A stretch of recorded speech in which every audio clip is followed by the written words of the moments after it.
While fasting in the month of Ramadan is a source of spiritual happiness and religious maturity for us Muslims, it also has many medical benefits.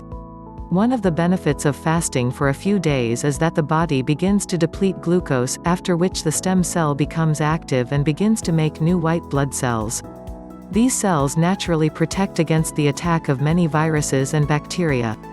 In this regard, the University of Southern California said in a study years ago that starvation strengthens white blood cells and can also benefit people with security problems and cancer and HIV specialists.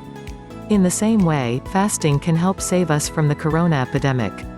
Experts even say that fasting stimulates stem cells and they begin to make new white blood cells that can even reorganize the entire immune system.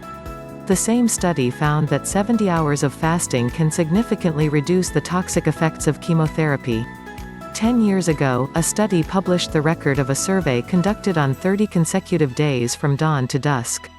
The study found that the process produces anti-cancer ingredients in the body, improves glucose and sugar, repairs broken DNA, and improves many systems, including the immune system.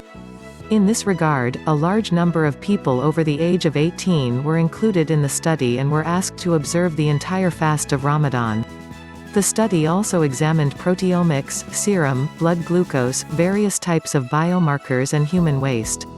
At the end of the study, experts said that fasting for 30 consecutive days makes the body's immune system very effective and thus a person can be protected from many diseases and viruses.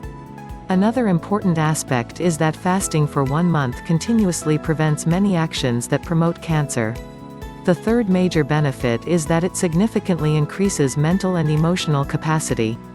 Fasting also enhances the acquisition capacity of the brain in particular and increases nervous strength.